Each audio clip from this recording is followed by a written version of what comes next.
Lucknow cab driver मामले में police ने अब अपनी जांच पड़ताल तेज कर दी है। प्रियदर्शनी हमारे साथ हैं, जिनको पुलिस स्टेशन बुलाया गया था पूछताछ के लिए। पुलिस स्टेशन आपको बुलाया, पूछताछ की, आपसे क्या कुछ पूछा था और अभी आप क्या चाहती हैं कि क्या कुछ होना चाहिए? मैं चाहती हूँ निष्पक्ष जांच हो, ठीक है, और मैं सहयोग कर रही हूँ पुलिस के साथ एंड जितना हो सकता है, मतलब इस चीज़ को सॉर्ट आउट करने के लिए तो दोनों तरफ से ही बैठा करके और बाकी उनके जो भी इन्वेस्टिगेशन वो कर रहे हैं उसको इनिशिएट करें आगे, ठीक है। और इसके अलावा उन्होंने कुछ मुझसे मेरी रिपोर्ट्स भी मांगी थी, तो वो मैं आज लगा दूंगी। किस तरीके की प्रियदर्शनी रिपोर्ट्स मांगी थी? क्या आप दिखाने वाली हैं? मेरे कुछ मेडिकल रिपोर्ट्स उन्होंने मांगी थी, तो उस अब मुझे नहीं पता किस लिए मांगी थी, वो उनका पार्ट ऑफ इन्वेस्टिगेशन होगा, तो वो मुझे लगानी है। तो उसको लगाने के बाद बस आज का जो काम है वो फिनिश हो जाएगा मेरा। क्योंकि आपके ऊपर मुकदमा दर्ज है, अब चार्जशीट भी दर्ज करी जाएगी और कार्रवाई आगे करने के आपके खिलाफ पुलिस मन बना रही है। क्या कहिएगा आप? खिलाफ तो नहीं कर सकते हैं क्योंकि एविडेंस पे बात होती है। जो चीज़ मैंने नहीं करी है फिर उस पर नहीं, कोई चीज़ खिलाफ नहीं हो सकती है।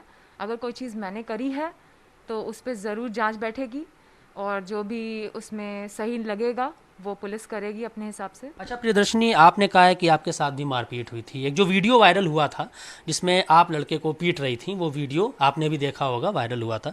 उसके बाद आपके साथ जो मारपीट हुई थी, क्या आपके पास भी कोई ऐसा एविडेंस है? आपने पुलिस को दिया है क्या कि आपके साथ जो मारपीट हुई है? नहीं, एक्चुअली मैं अकेले थी, तो वो एविडेंसेस उन न्यूज़ चैनल्स के पास हैं जिन्होंने फ्रंट से कैप्चर किया था, तो उन्होंने लास्ट तक कैप्चर किया है।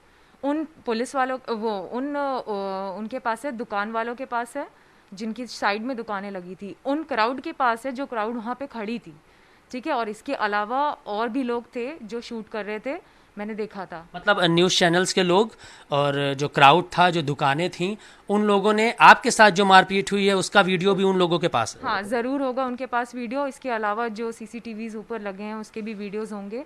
तो वो इन्वेस्टिगेशन का पार्ट है, वो पुलिस का पार्ट है, वही लोग सर्च कर सकते हैं। प्रियदर्शनी, बताया था आपने बहुत चोट लगी थी आपको, सैकड़ों लोगों ने आपको मारा था उस दिन, 300 मीटर तक घसीटते ले गए थे।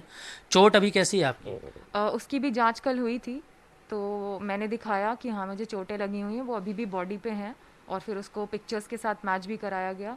तो चोटें बिल्कुल ठीक नहीं है, मुझे बहुत दर्द होता है, अचानक से रहते रहते मेरे हाथ में बहुत ज़्यादा पेन होने लगता है, तो उसको मुझे डॉक्टर को दिखाना है और जो है दवाई वगैरह जो लेनी है, तो वो अभी बिल्कुल नहीं हुआ है।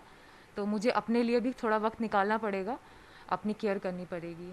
अभी आप चाहती हैं कि मामला सॉर्ट आउट हो जाए आपकी तरफ से, आप ऐसा कहना चाहती हैं?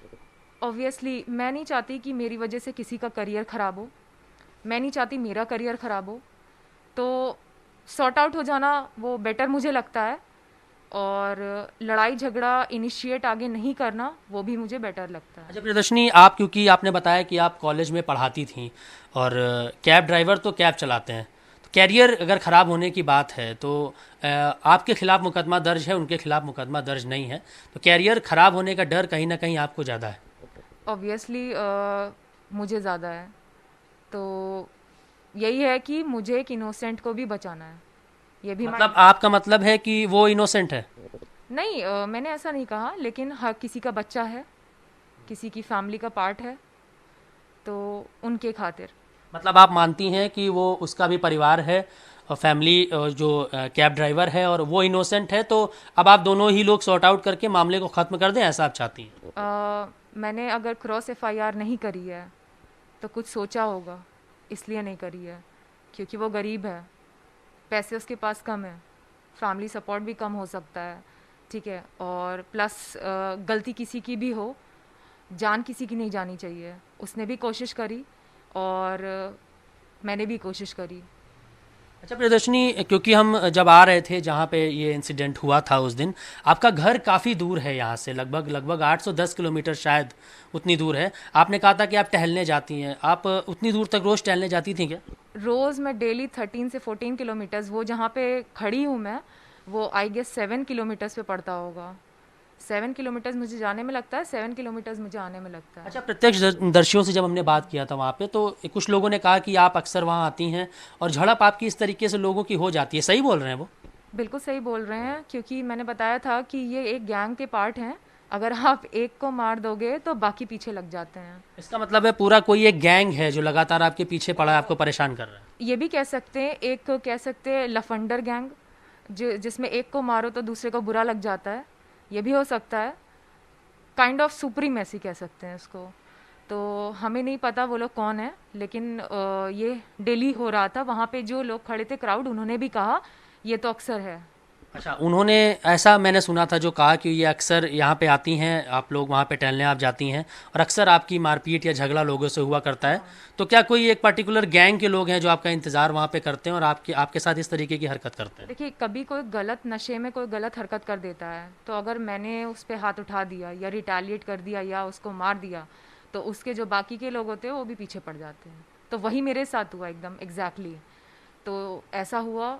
तो बस वही बात है कि ये रिपोर्ट्स हैं मेरी, है ना, और इसकी वजह से ये जाहिर है कि मैं 14 किलोमीटर जाती थी, क्योंकि मेरा सर्वाइवल फिर नहीं हो सकता। ठीक है, तो वही है कि पार्क प्रोवाइडेड होना चाहिए, ताकि मैं पार्क में एक पर्टिकुलर एरिया में रहूं, सेफ़ रहूं। थोड़ी सेफ्टी मुझे चाहिए। उसके लिए जो सरकार है वो, उनसे मैं आगे गुहार लगाऊंगी कि मुझे थोड़ी सी सेफ्टी सिक्योरिटी मिले। इसके अलावा जो मेम्स बन रहे हैं, ठीक है, उसमें भी ये है कि मेरी इज्जत करें, वो मेरी फैमिली की करें। तो किसी भी मतलब कानून को वो हाथ में नहीं उठाया, मजाक नहीं करें, क्योंकि ये एक मजाक नहीं है। ये एक लड़की की ज़िंदगी की भी बात है, उस लड़के की भी ज़िंदगी की बात है। तो हमें चीज़ें सही से रखनी है। तो प्रियदर्शनी, पूरी चीज़ें आप सही से रखना चाहती हैं। इनके और इनके परिवार की इज्जत की बात है और सरकार से गुहार लगा रही हैं कि सिक्योरिटी इन्हें मिले और उस कैब ड्राइवर के साथ अब ये मामला सॉर्ट आउट करके ख़त्म करना चाहती हैं।